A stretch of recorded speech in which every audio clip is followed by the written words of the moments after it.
kukaribisha mara nyingine tena for this service.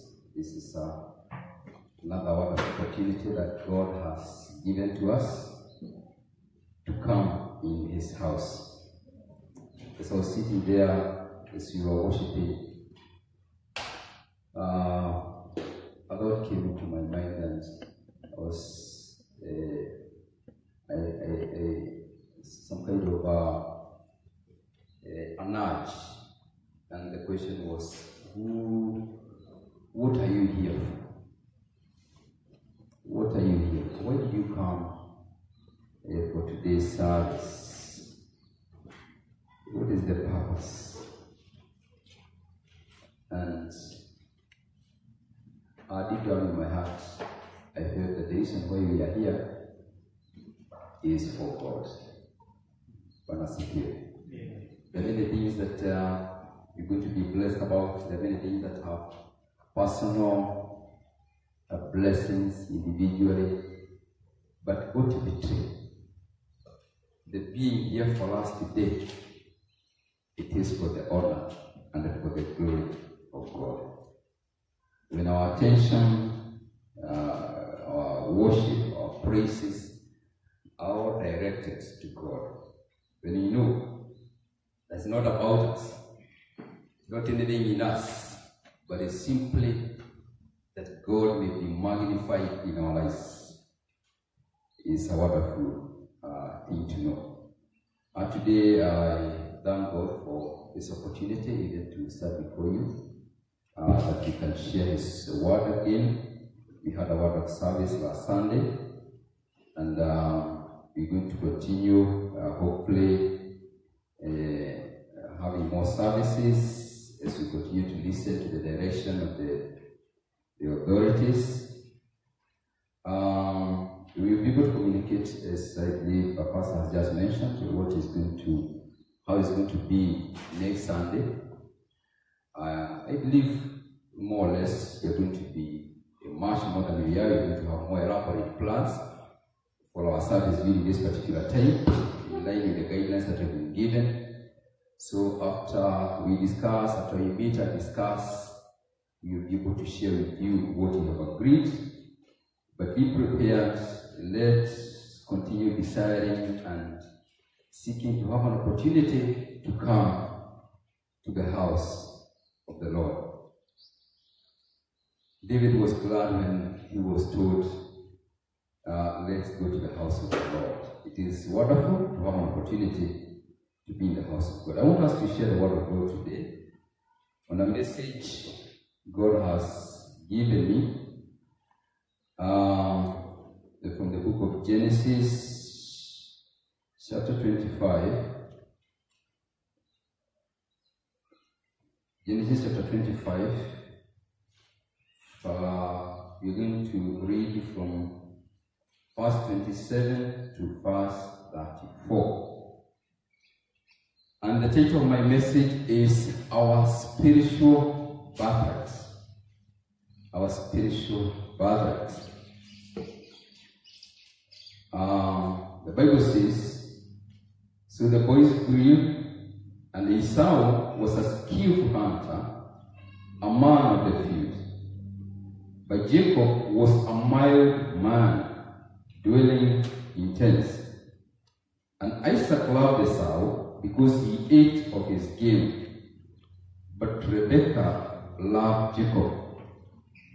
Now Jacob cooked a stew, and Esau came in from the field, and he was weary. And Esau said to Jacob, please feed me with that same red stew, for I'm weary. Therefore his name was called Edom. But Jacob said, sell me your birthright as of this day. And Esau said, look, I'm about to die. So what is this birthright to me? Then Jacob said, swear to me as of this day. So he swore to him and sold his birthright to Jacob. And Jacob gave Esau bread and stew of lentils. Then he ate and drank, arose, and went his way. Thus Esau despised his birthright. Our Heavenly Father, we thank you this morning for giving us another opportunity to be in your house. Heavenly Father, it's always our desire to meet with you, to worship you, to honor you, and to adore you with all that you have given to us. This morning, dear Father, we are available. We want to be ministered to by you. Lord Almighty, we want your word to have a place in our hearts. That, dear Father, as we continue to do our daily activities, we always be guided and led by your Holy Spirit through your word. We thank you, dear Father, for every one of us who is here today. I pray, dear Father God, that you're going to minister to each and every one of us. We desire, Lord, to hear from you. We are hungry and thirst for your word. We want to be equipped. We want to be rebuked. We want to be encouraged. Lord, we are before thy feet. Minister to us. Thank you, dear Father, Lord, even as I stand before your people today. Lord, may you use me as your vessel for the honor and the glory of your name. In Jesus' name we pray. Amen. We are all aware about birthrights or inheritances that normally we receive or they are received from members of our family. And this is, for us, we know, particularly in this country, and I believe in many others, that it has been quite an issue in most families, as different members of the family fail to agree whatever they are supposed to receive from their parents, to be passed on from their parents. Many of them hardly agree on the way to be able to share what they have received from their parents. In many times, we find that even some of them actually disinherited. They are members of the family, but maybe because the person who they are supposed to inherit never left a will, the stronger ones, the cunning ones, they decide that some of the members of the family do not deserve to have anything. We have had people going to prove that they are members of those families by being done DNA tests, showing the seriousness, showing the determination and passion that people want to have what has been left behind by their parents as their birthright. There are others that maybe don't have much that is left behind them, but there's also a very rich heritage that you can receive or people receive from their parents, the people who are there before them, in terms of qualities and values that they have been passed from one generation to the other. There are things that maybe some of us might not have received anything in particular from our parents. But then there are things that God has endowed our parents, values that they become ours. They become a part of our lives that we receive as an inheritance, as a heritage from our parents. So not necessarily every inheritance is an asset or a property, but there are values that we can be able to inherit from our parents. But we also find that there are many people that have received their inheritances. They have received even values, a very rich heritage of values. People that walked right, people had a good reputation in the society. But even with that heritage, they are unable to maintain it. They are unable to keep it. They are unable to live out that rich heritage that was given by their parents. And instead, it is sacrificed, whatever is left behind by their parents, they pursue other interests, worldly, fleshly interests, that go totally against what they learned or what they saw from their parents. And it's is something that is quite familiar. We are familiar with. We have seen people like that. And today I want us to look at birthright from the biblical perspective. And here we have a good passage that we can learn from.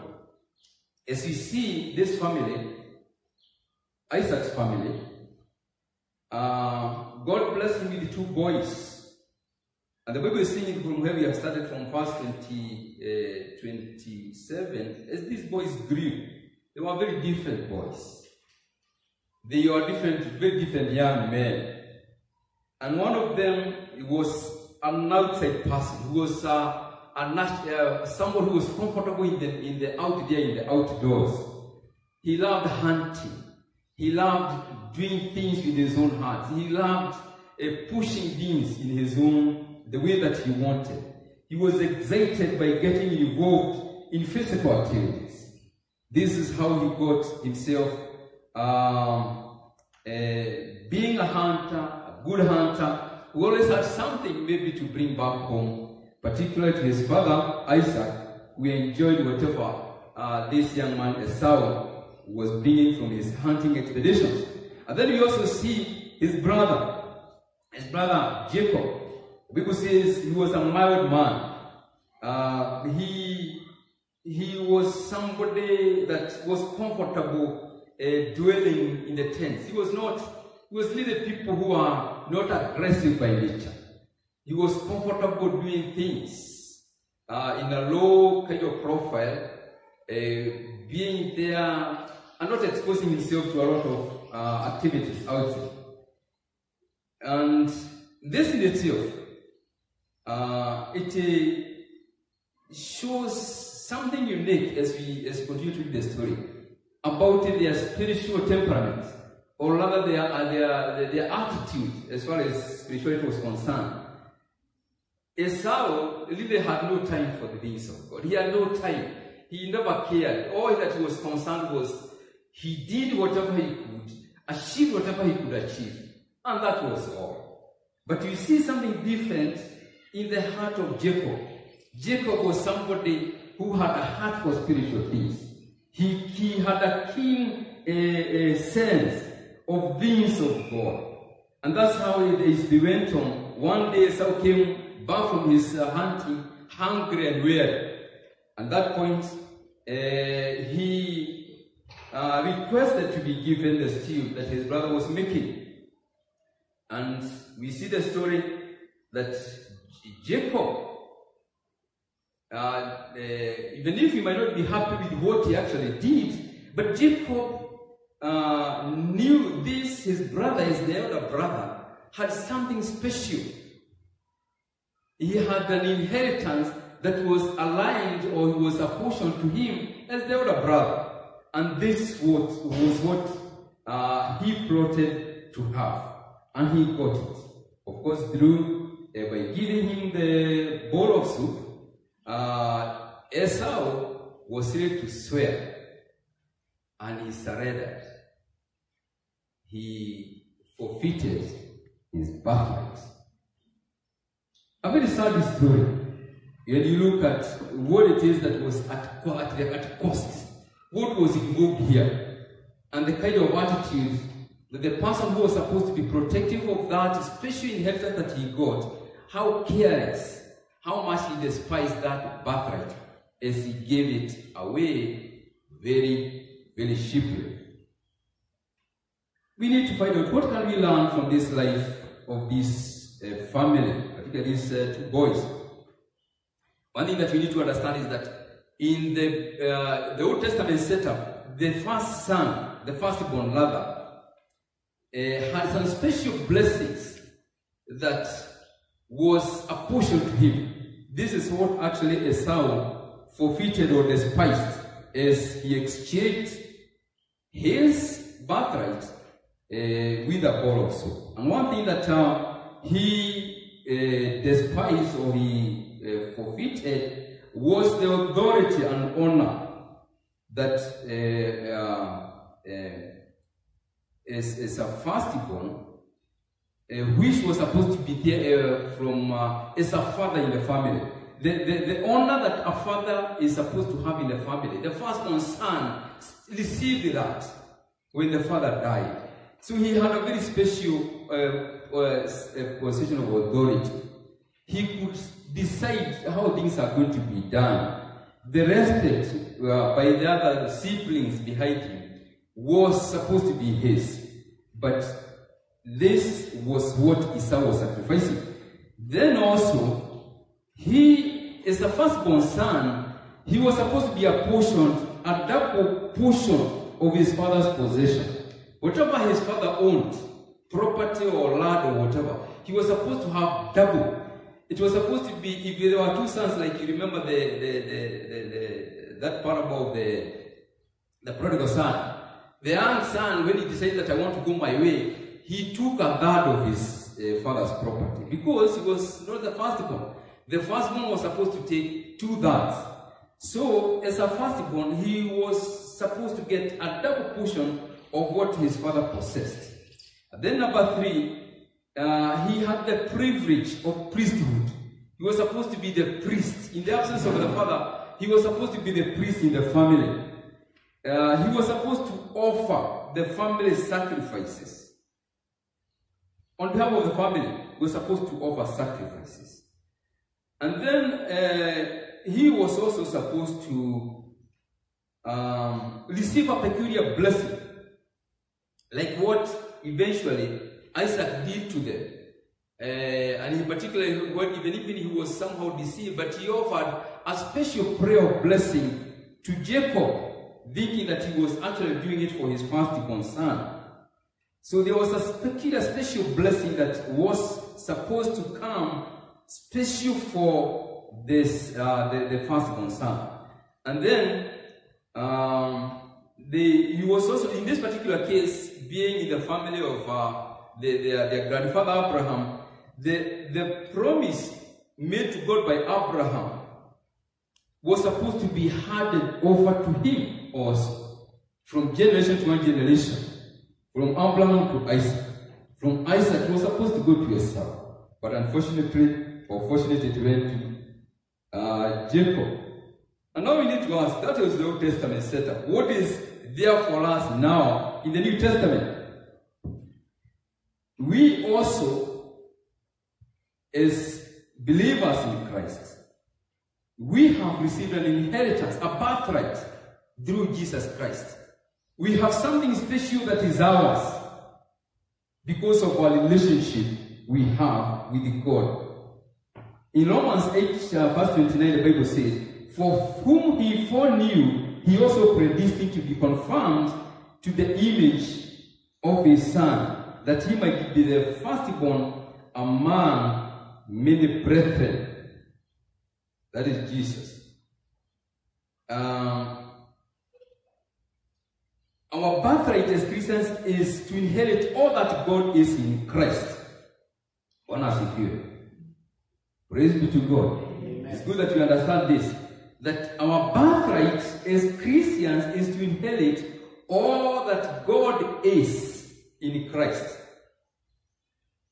Whatever Christ came to be, Christ was God's image. Whatever Christ came to be and to have and to do, it is us we're supposed to inherit that also, through, of course, the basis of the cross.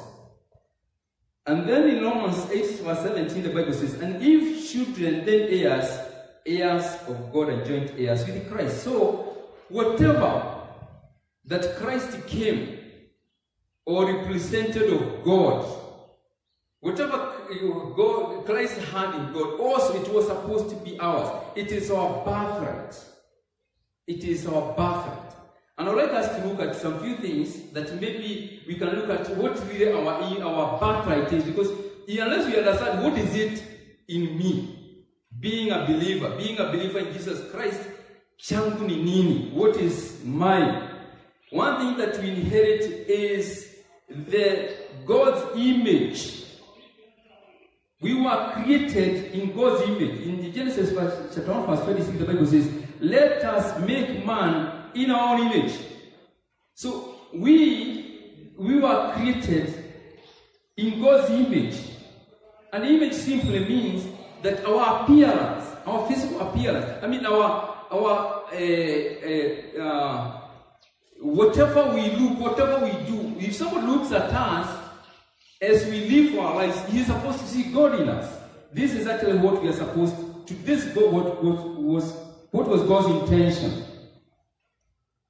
Jesus came to declare the unseen God. He was God's representative. He came to declare, to show him to us, to reveal him to us, to reveal God to us. In John chapter 1 verse 18, the Bible says, the only begotten Son who is in the bosom of the Father, he has declared him. He has shown him to us. He has revealed him to us. That is Jesus. He is the image, Jesus now, of the invisible God. In Colossians chapter 1 verse 15, the Bible says, he is the image of the invisible God, the firstborn of all creation. So when we have a relationship with God, when we are regenerated, the divine life becomes, to become sons, we also become representatives of God. We gain a life, a new life in Christ, that makes us become sons of God. As the Bible says in John 1 verse 12, but as many as received him, to them he gave the right to become children of God. Praise be to God. By believing in him, we become children of God.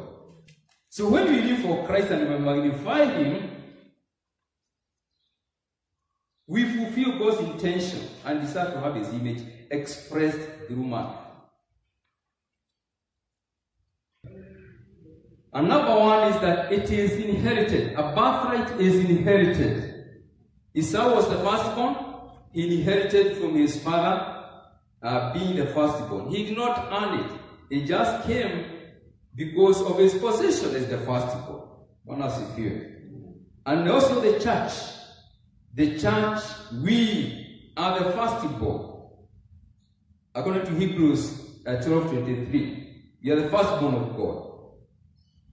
In fact, the Bible says in the General Assembly and the church of the firstborn who are registered in heaven. So, as the firstborn sons of God, we share the birthright of Christ. We share the birthright in the birthright. In terms of the possession, in terms of what is rightfully ours, in terms of inheritance. Whatever that was due to Christ is also ours. One has a few. We inherit. So, birthrights are inherited. It has nothing to do with what you do. It is something that you get out of the position that you occupy in the family. Praise be to God. Yeah. We don't get this birthright ourselves, either being in the image or expressing the image of God, or walking in dominion, or participating in his kingdom. We don't get that by our own effort. It's simply because of our position before Christ, as we acknowledge him to be our Lord and Savior. And then the other thing you can also learn about birthright is that it can be despised. In verse 32 we see, the Bible says, what profit is this birthright to me? This is sound. He could not be able to profit from this birthright because already he had other things that he valued much more. The things that are temporal, the things that are essential to him, these were much more important. So he could not be able to benefit from this birthright. For Esau, the bowl of soup to him was the chief thing of the moment. How many of us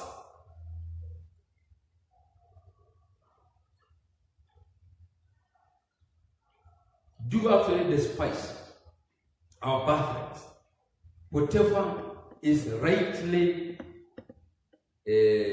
our inheritance in Christ, by getting ourselves indulged or involved in the things of the world, the fleshly things, the things in this world. How many of us are sometimes faced with an issue that it is either I go to the house of God or I pursue a personal agenda, maybe an issue that I want to pursue that is going to benefit me as a person. How many times do we make that kind of choice that I would rather pursue this? I know there are people maybe that when it comes to a Sunday and maybe there's a Shama somewhere, as they seek in terms of they decide which to me is more important. Depending on what kind of attitude that you have, many people actually, they can choose. Leo ni siku ya Shama, nitaenda Shama, sitaenda kanisa leo. You can despise your birthright. An opportunity that God has given to you to go and participate in His kingdom, in worshiping, in expressing dominion, and yet you choose things that are personally, feel that they are personally beneficial to you. Esau allowed his appetite to overrule the highest instinct of his nature. We have two natures. We have the lower nature and the higher nature. The lower nature is the fleshly one, the one that it says, you do as you want, you do as you feel. Whatever I feel is okay, I do it. There is a nature that really, when you are faced with a temptation, it's not a question of what am I going to lose? What are the issues at stake here? When such a time comes, it is a question of what really satisfies me, what gives me joy, what gives me popularity, what gives me a name, all those issues about self, issues that are temporal, that have very satisfaction ambaye ni ya wakati mdogo, wakati mchache. So it is a mistake that we normally make when we are confronted with spiritual things and temporal things. We often choose things of the flesh and despise the things of the spirit. We should be able to make the things that are important in our lives first.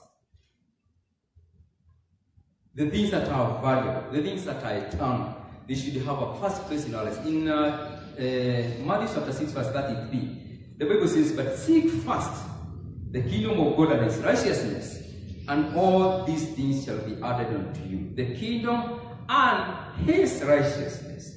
That is His way of doing things, His way of being right. That's what we ought to see.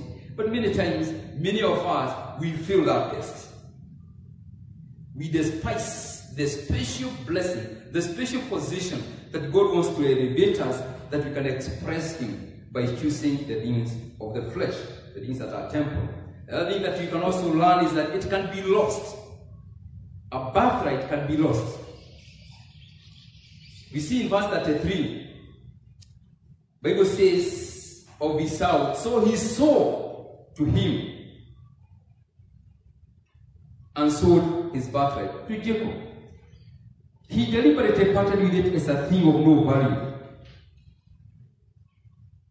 Just released it like that. And an opportunity not accepted is an opportunity lost. If you have an opportunity to do something for God, to express God by our lives,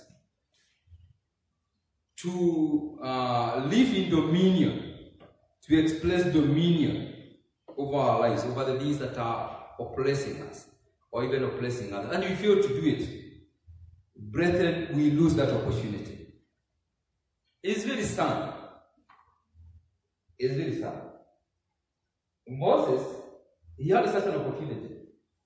He could have chosen to stay in the palace, but he decided, no, I would rather suffer affliction with the people of God than enjoy pleasures of sinful association. We can make a choice, but let's realize that we can lose. If we make the wrong choice, we can lose.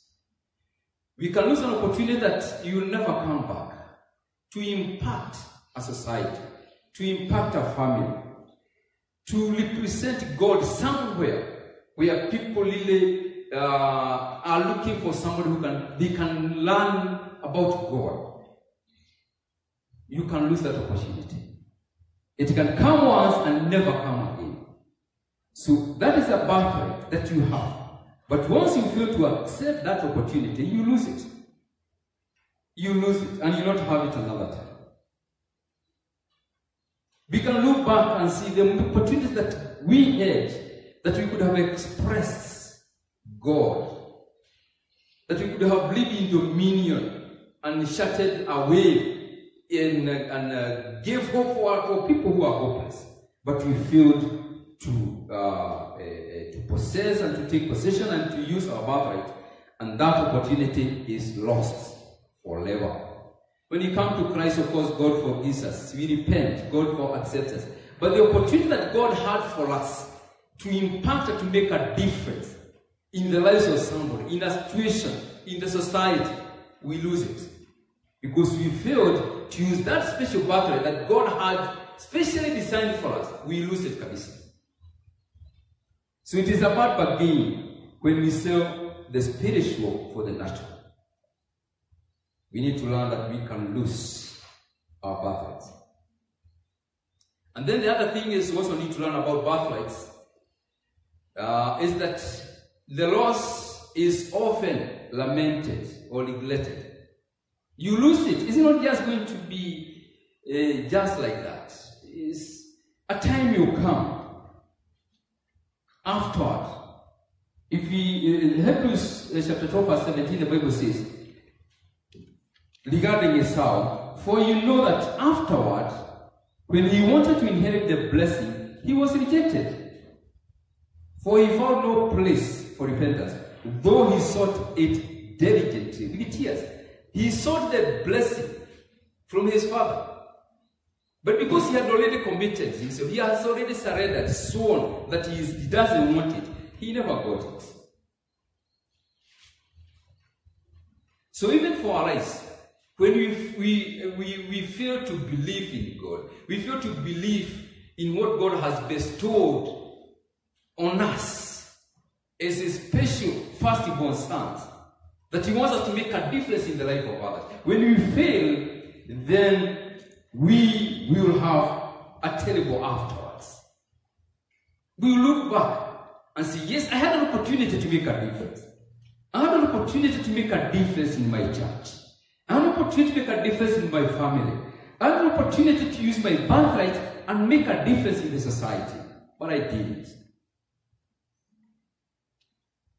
The rich man in Luke chapter 16, he was told by Abraham, son, remember that in your lifetime you received your good things. This was afterwards.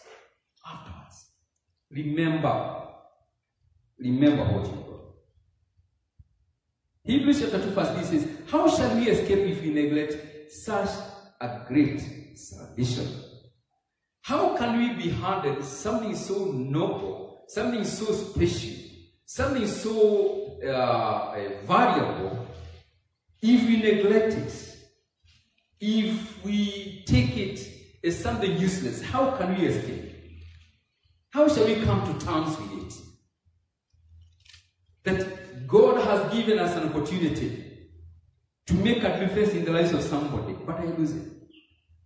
I remember Pastor last Sunday telling us that before you die, you always get I don't know where he got this, but you get a picture of what you could have become.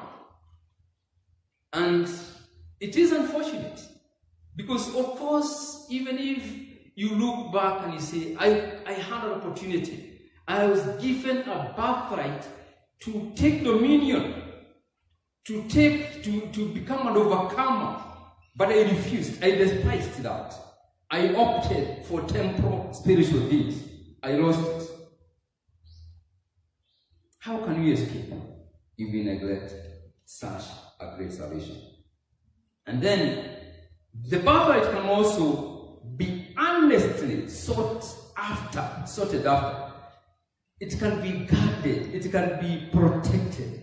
It's something that we can hold it dearly, selfishly. We value it. If you look at verse 33 of Jacob, without looking at his, we are learning from the Word of God. So we are not going to look ourselves at his rightness or wrongness or whatever he was doing. But look at the passion that this man had. In verse 33 he says, sell me your birthright as of this day. Leo, tumalizane leo. Because you might maybe tunaweza sema kesho alafu you change your mind. So he was determined to get the birthright. He said, today, of this day. Still in verse 34, the Bible says, still Jacob, talking to his brother, he said, swear to me as of this day. He did not just want to leave it, they agree on what they call a gentleman's agreement. He wanted him to swear. We don't know the word that he used to swear, but definitely he made a commitment. He could not have that whatever he did, Jacob wanted their covenant to be sealed by swearing. In Genesis chapter 32, verse 26, we read of a passage where Jacob wrestled with God, with the angel of God. And the Bible says that Jacob at one point said, I will not let you go unless you bless me. This is a man who was determined that I know there is something that I can get of God. I know there is something special. If I position myself right, I can receive. And I want to have it. Come, what may. Can we have that kind of passion, determination that we have something special? There's something special in the spiritual realm that is for us as firstborn children of God. Can we have that passionate commitment that I will not let it go? I want to be there. I want to avail myself to receive his blessings, to receive what is mine. Whenever you come for a Sunday service, as you come from home, maybe there are things that you think about as you come. But one thing that I believe every believer should have is determined is, I'm going to the presence of God. And as I go to his presence, I'm not going to leave that place empty. I want to hear what he's going to tell me. I want my life to be changed. I want to be blessed. I want to be healed. I want to be delivered. Because I'm going to the right place. Honestly, we should have this kind of commitment because it is a birthright. It is a birthright. I want to protect it. I want to receive what is mine. I'm not going to take it casually. I'm just going for a service. I want to go to that service and I want to leave that place with something. I want my life to be changed. If God has led you to a book and an author and you are reading, don't just read it and just assume it's just something that is good version to read, to be a good reader. Be determined that out of that book you are reading, God is going to speak to you through that word. And you become determined. I want to hear what God is going to speak to you. It is your birthright that you walk in dominion, that you manifest yourself, that you express God by your life. Praise be to God. Amen. Then something else is that the birthright can be shifted from the firstborn son to another. It happened for Esau. The birthright was his. It was passed over to Jacob. You read the story of Reuben,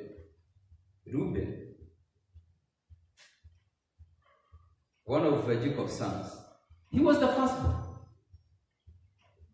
But his birthright was passed over to others. The double portion of land was passed over to Joseph and his children. The priesthood that Reuben was supposed to have was passed over to Levi. And the kingship, the authority that he was supposed to have as a firstborn was assigned to Judah as his brothers. Praise be to God. So a birthright can be shifted to another person. God's purposes can never be frustrated. We choose to do whatever we want to do with our birthright, but God's purposes will be accomplished in whichever way He wants. And then, in conclusion, brothers and sisters, we must learn from Esau's tragic story. He seriously undervalued, despised his birthright by selling it very, very cheaply to his brother Jacob. In that passage, it is a part that I read in verse 34 that really makes me feel very sad. That part that says, then he ate and drank, arose, and went his way. And ni kama mtu after excessive, I don't know whether you have ever seen mtu akitoka mahali anatupa mikono. Evil, yani you don't care, it's over, you are not concerned. It's a very sad statement. He ate, he drank, he rose, he went on his way. Maybe to go and put some other snares for hunting, forgetting what he has lost. We as believers, we must treasure our birthrights. Brothers and sisters, we must treasure our birthrights. And we can only do this by refusing any worldly, sinful pleasures. Anything that we know they are going to steal from us, the joy of living for God, of doing the things of God, of manifesting God in our lives, of expressing God. Anything that we know is going to come between God and that purpose that He has for us as individuals, we should be very worried. We should refuse totally. To those who treasure their birthright, this one has a lot of enticements. Very appealing things. Very appealing, but very shallow. Very shallow. This one will come. Satan will entice us. He tell you about a good experience. Tell us about a good company we can have. Tell us about a good activity we can be able to experience. And all that. But it can never, nothing can never be compared. All those things that the enemy will try to bring to us, the world will try to bring to us, can never be compared with the opportunity to express God in our lives.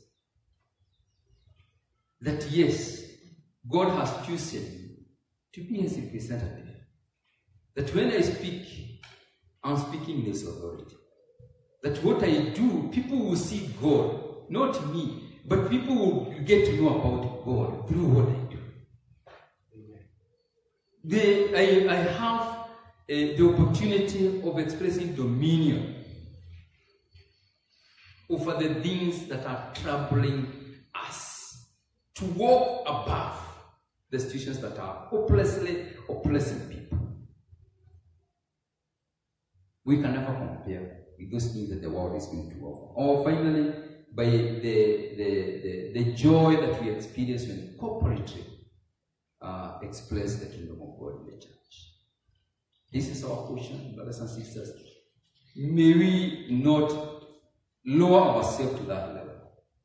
This is a lesson for us that we learn from Esau. That we have a choice. You can make a choice whether to go for the worldly things and despise the spiritual things, or stand firm, protect, honor, and jealously regard the birthright that God has given to us as His children. Praise be to God. Amen. Let us pray. Our Father and our God, we thank you for giving us an opportunity even to listen to your word. Thank you for reminding us about the birthright that we have as believers, as your children in faith. Thank you, dear Lord, because it is your desire that we live a life that brings glory and honor to you. That through what Christ achieved for us, we can be able to live that life, because Christ is already living in our lives, in our hearts. We thank you because you know our times that we are living in. You know the things that we have gone through. You know the temptations that the world is trying to bring to us, even to trade off our birthright to things that are of no value in terms of eternity. And we pray, dear Father, that you help us, God, to realize the tragedy that is involved when we sell our birthrights. Help us, oh God, that nothing of this world, no matter how beautiful, no matter how appealing, no matter how persuasive, will make us exchange the spiritual things that God you have bestowed upon us for the other things that are temporal. I thank you, dear Father, for all of us who have come to listen to your word, and even those who are going to listen to this message in their different medias. Dear Father, I pray that you minister to them as well. Help us to realize that we have a special blessing. We have a special inheritance that we cannot afford to take lightly. Mungu Baba, tunasema ni asante. We adore you. We honor you. We remember those who are at home today. God, there are people who are going through issues. There are people who are struggling. There are people who are perplexed, not even understanding how to sort things out. God, I pray that you minister to them. May your Holy Spirit come upon them and help them, dear Father, to experience quietness and rest and serenity, that they can be able to live a life of trusting in you, walking, fully expressing you by the lives they are going to live. We remember those who are sick today. We pray for their healing. God, may you release your healing power upon them. May they wake up those who are asleep, those who are lying bedridden. May they wake up and experience total healing in the name of Jesus. We pray, dear Father, Lord, that you're going to be with us. As we continue, dear Father, waiting upon you, may you manifest yourself in our lives. We adore you, we honor you, and we glorify your holy name. Be with us, O Father. Walk with us along this journey, even as we make decisions that are going to regarding how you're going to participate in your kingdom, in the church service, as we come to rejoice, to worship you, to praise you. God, may you guide us to make the right choices. May you continue, dear Father, to deliver us as a nation, even from the effects of this disease. God, we pray for total deliverance, for total healing, oh dear Father, upon our land, because we know that you love us. We thank you and worship you. In Jesus' holy name we pray. Amen. Now may the grace of our Lord Jesus Christ, and the love of God, and the fellowship of the Holy Spirit be with us now and forever. Amen. Thank you and God bless you.